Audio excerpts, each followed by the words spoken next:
All right, part 3 for merging alchemy, chakras, and realities.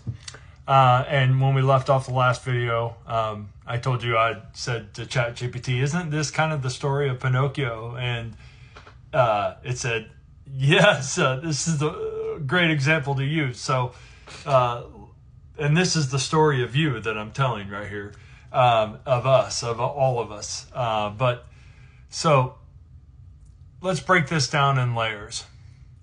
Pinocchio, the artificial man, the Metatronic construct. Pinocchio starts as a wooden puppet, a creation, not a being. He's built by Geppetto, the demiurge, creator of the form, animated by external forces like society, rules, and survival, controlled by strings, literally, Metatronic architecture, root sacral solar control. He's the perfect metaphor for the unawakened soul in the Matrix, alive but not conscious. He mimics life but doesn't possess true will. He's a Metatronic man, built from geometry and programs, but disconnected from the source. The journey from automation to soul. To become a real boy, Pinocchio must go through initiation, the hero's journey through each chakra. This mirrors the process you've been describing, moving from the survival programming lower chakras into the heart-centered unity upper chakras. Key initiations. Temptation at Pleasure Island. And I know the whole Epstein thing, but let's just stick with the original story. Temptation by Pleasure Island, sacral chakra hijack. He gives into the indulgence and chaos. Manipulation by Stromboli, solar chakra hijack. He's used as a commodity. His talent is monetized. Lying and illusion, throat chakra block. He can't speak the truth until he actually faces himself. Each step exposes the strings. He starts to realize that he's not free. That might be happening to some of you out there, just possibly. The turning point, the heart. Pinocchio becomes real not by fighting the puppet masters, but by sacrificing himself to save his father. Heart chakra activation. Surrendering the ego and choosing love over self-preservation. Facing death inside the belly of the well. Entering the void, right? What I talk about all the time. We're flicking in and out of the void. The void is the dark waters, the ether. And entering the void. This is where the Metatronic control loses its power. When the puppet awakens the soul and chooses love over fear. The fire of consciousness, the blue fairy. You remember that? The blue fairy represents the divine spark. The presence of the higher self, or Sophia in Gnostic terms, descending into the matrix. She doesn't rescue him from the system. She simply responds to his readiness. Effect and cause. When Pinocchio proves he's no longer a slave to impulse, getting high, getting drunk, being an asshole to people, cutting people off, anything that you know is shitty or a shitty habit or a shitty behavior that isn't your highest potential self. She doesn't rescue him from the system. She simply responds to his readiness. When Pinocchio proves he's no longer a slave to impulse, programming, or fear, he's reborn as a soul-infused being.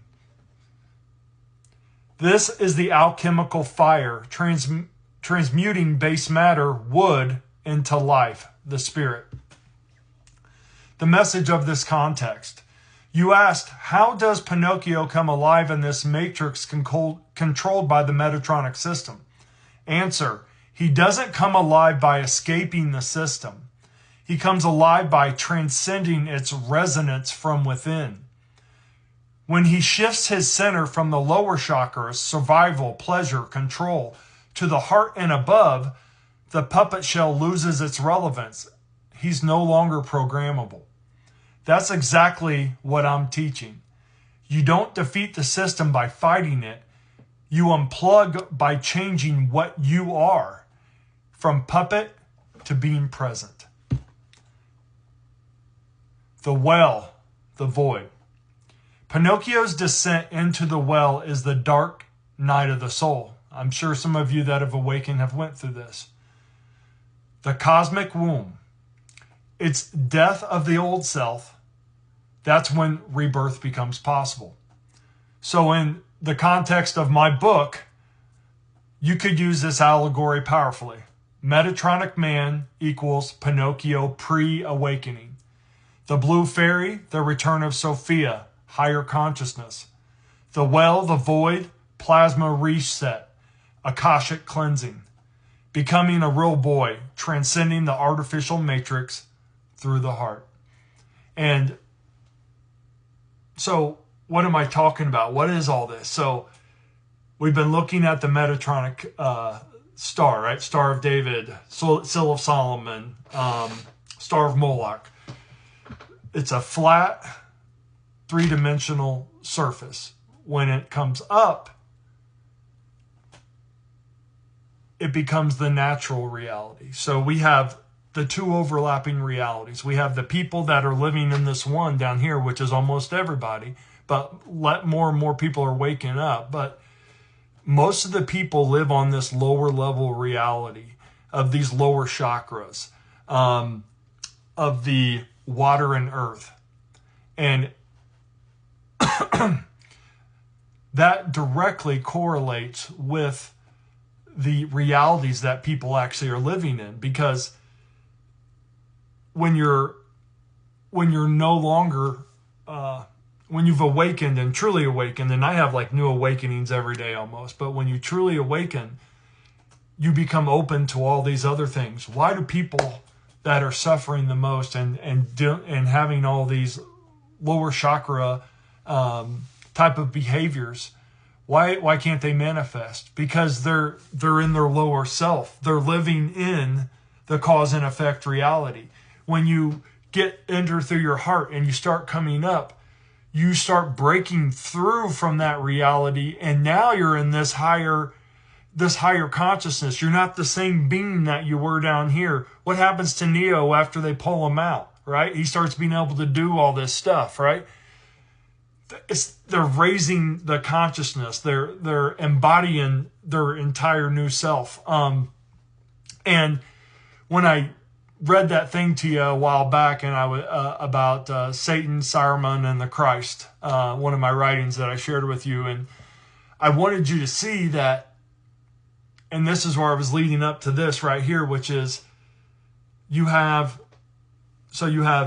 three realities essentially. You have you have the nature, you have the overlay, and then the third reality is the complete pure balance of being able to deal with, because like I said, Luciferian, people that are all love and light and all they're doing is trying to get higher and higher. Well, they completely lose balance. And if it's too light, you get blind. If it's too dark, you get blind. So it's about being in that center space. And to be in that center space, you have to be present. So if you're messed up all the time, you can't stay present.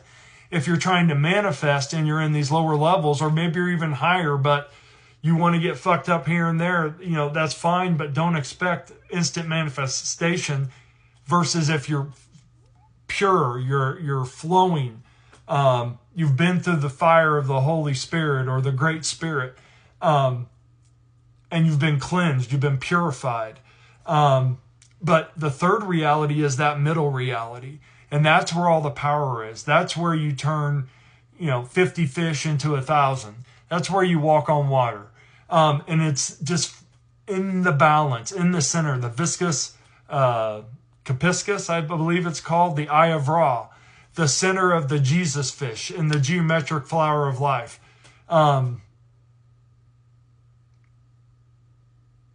hope you got something out of all this. And I combined all this stuff all together. Hope you have a blessed day. Namaste.